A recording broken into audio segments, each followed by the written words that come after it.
You don't need to be rich to manage your money like the rich. In fact, I think managing money properly is one of the things that makes becoming wealthy possible. Because most people don't have a problem with how much money they make. They have a problem with what happens to their money after they get paid. And in this video, I'm going to show you the system that I'm using to take control of my money. Think about the last time you got paid. Maybe you got excited for a few hours. You see the money hit your account and then suddenly it starts disappearing. Rent, food, subscriptions, eating out, and a few things you probably didn't need. And before you know it, you're waiting for the next payday again. And I think this is where a lot of people get stuck. They simply think that I need to make more money. And don't get me wrong, making more money is important, but if you can't manage $1,000, giving you $5,000 probably isn't going to magically fix your financial situation. You'll just have bigger expenses. A more expensive car, a nicer phone, more takeaway, more subscriptions, and somehow you'll still be waiting for payday. So instead of asking, how can I make more money?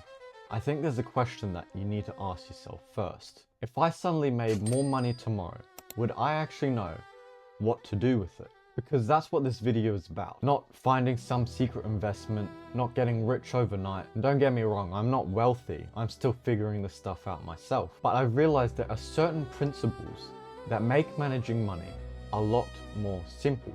And the first one is probably the most important, which is know where your money is actually going. Before you invest, before you start a business, before you invest into the next ETF stock, you need to know your numbers. And I know that sounds incredibly boring. Imagine trying to lose weight without knowing what you're eating. You're just walking around thinking, I'm thinking I'm eating pretty well, but meanwhile you're eating 3,000 calories a day and wondering why you're not losing any weight. Money is exactly the same. You need to know how much is coming in, how much is going out, and where your money is actually going. And you don't need some complicated spreadsheet with 47 different categories. You need to start with 4: income, essential expenses, lifestyle spending, and what money you're investing into your future. And I actually think that doing this for 1 month can be eye-opening, because you might think you're spending $50 a week on random stuff. But once you look at your bank statements, you're wondering where the $400 that you've spent has gone. Because it's the little things. It's probably the $8 coffee there, $12 subscriptions that you didn't know about, the $20 Uber, the $60 worth of takeaway that you've had last week. None of them feels like a big deal individually, but your bank account sees them all together. And that's why wealthy people aren't necessarily obsessed with not spending money. They're obsessed with knowing where their money is going. There's a huge difference. You don't need to feel guilty every time you buy something. You just need to know what you're buying and whether it's worth it. Because you can't improve what you don't measure. Stop saving whatever is left. Here's another mistake that most people make is they get paid, they spend, they pay their bills, probably go out on a couple outings with their friends or family. They look at their bank account, they say to themselves, I'll save what is left. But the problem is, there usually isn't anything left. And this is why I like the idea of paying yourself first. Instead of income to spendings to whatever's left equals savings, you flip it. Income, and then you take a big chunk out of it first. You invest and you save that money first, and then you spend the money what is left over. The point is, the moment you get paid, your money goes to somewhere you're not going to touch at all. Maybe it's your emergency fund, maybe it's your savings account, maybe your savings goal. Now, the exact percentage for everybody is going to be different, but the important part is that you decide where the money goes before your emotions do. Because I'll be honest, if you have $500 in your spending account, your brain's going to think, I'll have $500 to spend, not that I've got $500 to save. That's why automation is so powerful, because before you even see the money, it transfers to somewhere else where you adapt. You just learn to live on what's left, and eventually you don't even think about it. That's the goal. You don't want to make your brain make the decision for you every day. You just want your system to make the decision for you, build your safety net before trying to get rich. Now, here's something that I feel like gets overlooked when people start talking about investing. Everyone wants to know what's the next big ETF, what stock should I invest in, what's going to potentially go up in the stock market. But before you start getting rich, there's one aspect that you need to consider before you're one expense away from it completely destroying you. Because life happens, your phone breaks or your car dies.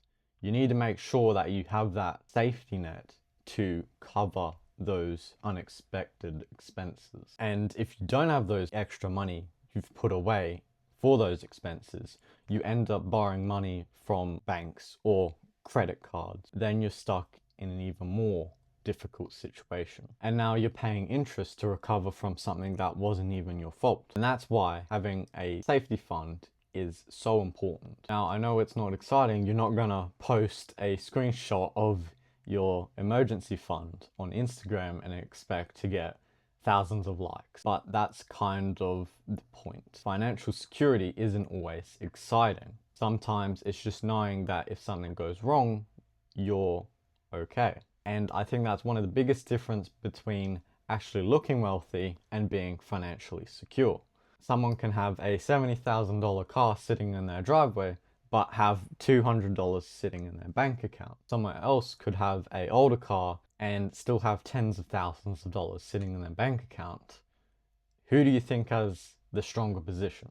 You can't really tell just by looking at them or who's financially secure. That's why you shouldn't build your financial life around looking successful. You should build it around being secure. Don't let every pay rise become a lifestyle upgrade. Now let's say you finally start making more money. You get a pay rise, you change jobs, you start a side hustle, whatever it may be. Your income goes up. There's something that stops you. It's called lifestyle inflation. You start earning more and you spend more. You start earning even more and you start spending even more. And you're eventually making twice as much as you were 5 years ago. You're still living paycheck to paycheck. And I think this is one of the easiest traps to fall into, because don't feel guilty or you don't notice it at first. You don't just wake up and say, I'm going to destroy my financial situation. It happens gradually. You get a slightly nicer car, you go on to, let's say, more holidays, you get more subscriptions, more designer clothes, and every single upgrade feels reasonable until you look back and you realize that your lifestyle has grown just as quickly as your income. So if you get a pay rise, maybe spend a bit of the money to enjoy, but you don't spend 100% of the increase. So let's say you get an extra $200 a week, you invest $100, you spend $50 for your bills, and then you spend $50 for your lifestyle. Actually moving forward, you're enjoying the present while still building your future, and eventually that becomes enormous. Another one is you need to start turning your money into assets. And this brings us to one of the biggest shifts that I've been thinking about money lately. There's a difference between earning money and there's a difference between owning things that actually make you money. When you work at a job, you're exchanging your time for income. You work the hours, you get paid, simple. But eventually you want that money to start working for you instead of earning every dollar. Now that's where assets come in. Things like business, ETFs, shares, property. Depending on your situation and risk tolerance, this is where investing starts to become interesting. Because imagine you earn $1,000 and you spend the entire $1,000. Now next week you're going to have to earn that $1,000 back. Or you could spend some of that $1,000 and put part of it into an investment for your assets. Now that money has the potential to grow and you repeat that process. Now you're slowly building a machine where your income just doesn't disappear every payday. Some of it stays behind and it becomes part of your net worth. And this is where I think compound growth is extremely important. You invest your money and potentially in a couple years, that compound growth starts working for you. Then your returns start generating even more returns. Over a long enough period, that growth can start coming from the growth itself. But here's the important part. This isn't a get rich quick strategy. There will be crashes. There will be years where your investments start to fall. There will be moments where you wonder to yourself, did I make the right decision? And that's why understanding what you invest in is so important, and why I think investing shouldn't be the first step. You need a foundation first. Know your numbers, build that safety net, control your money, then start putting your surplus to work. That's one piece of the system that can completely change how you build wealth. And honestly, it's something that gets talked about far less than it really should. Because there are two ways to improve your financial situation, which one is spend less, and the second one is learn or be more valuable. The second one virtually has no ceiling. Now, the sixth topic is probably one of the greatest financial levers that you can have, which is obvious to everyone: increase your income. Because again, there are two ways to improve your financial situation: spend less or become more valuable. And while saving money is important, there's a limit to how much you can cut. There's only so much coffees you can cut back, there's only so much subscriptions you can cancel. Eventually, there's nothing else to cut. But your income, that's different. You can go from earning $50,000 to $60,000 to $70,000 to $80,000 to $100,000. And the biggest difference isn't just from working more hours, it's from becoming more valuable. Think about it. If a business is willing to pay you for a skill that you learned, your earning potential changes. It could be sales, communication, marketing, copywriting, coding, whatever it is. The principle is the same. The more valuable problems you can solve, the more valuable you become. And this is something that I've been thinking about a lot, because I don't want my entire financial plan to be, how can I save another $20 this week? I would rather ask myself, how can I earn another $500 this week? And I especially think this is important for younger people. Don't focus on optimizing a $5 purchase. Instead, build a skill or learn a new skill that could increase your income hundreds or thousands even over the next couple years. Now, save absolutely, but you want to increase the slice of the pie. Now, the seventh topic is you want to give every dollar a job. So let's make this practical. You get paid $1,000. Instead of looking at that $1,000 and thinking, I've got $1,000 to spend, think, what does this $1,000 need to do? Maybe $500 goes towards your essentials, like your rent, your food, your bills that you need to pay. And then $100 goes into your emergency fund. $200 goes into your savings account. And then the extra $200 gets spent on everything else, maybe even your investment account. Now, obviously, those numbers are going to be different for everyone, especially if somebody's going to be living at home compared to somebody who is living on their own paying rent. Now, the point is, someone living at home might be able to invest much more compared to someone who is supporting their family. The point isn't percentages, it's having a plan. Because if you don't have a plan, where your money goes, your environment will dictate where your money ends up going. Advertising will decide, your friends will decide, social media will decide, and your impulses will definitely have a say. Every dollar that comes into your bank account has a job. Some is made to keep you alive for spending food, some is to keep your lifestyle a go. A third is to put or invest in for your future self. Once you start thinking about money this way, it starts to become much more easier to make decisions. You don't have to ask, can I afford this? You need to ask, does this fit into my plan? That's a much better question to ask. The eighth topic is, don't try to look wealthy, because social media has completely destroyed our perception of what being wealthy looks like. See the Lamborghini, you see the mansion, you see the jet, you see the holidays, and you suddenly think to yourself, oh, that person's doing really well. Now, maybe they are, but you don't see the debt that's behind it, the fake screenshots. You don't see the mortgage. You don't see the credit cards. You don't see the business expenses. And you don't see what's actually sitting in their bank account. And that's why I think one of the smartest things you can actually do is becoming comfortable with not actually looking successful. Drive the car that you can comfortably afford. Wear the clothes that you like. Don't upgrade your phone because everyone else did. And especially don't buy something because you want strangers to think you're successful. Because there's a weird irony here.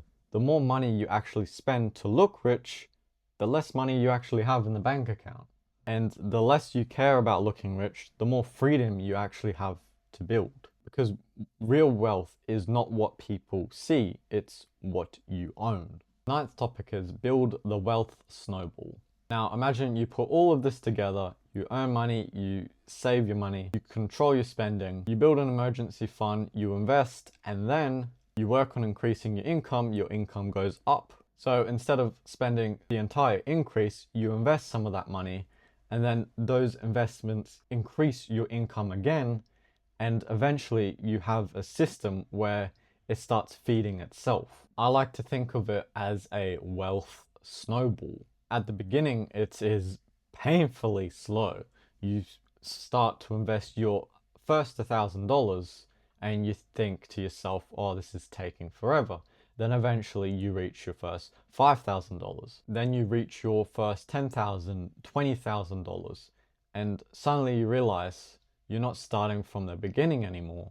You've built a base, and now every dollar that you're adding to that foundation is building on top of what you've already created. That's why I think the earliest stages of building wealth is the hardest. You're doing all the work, but the results aren't that impressive at all yet. You're building the foundation, but the thing is, foundations aren't exciting. Nobody looks at a house being built and says, wow, look at that incredible foundation. But without it, the house doesn't stand, and your financial foundation works the exact same way.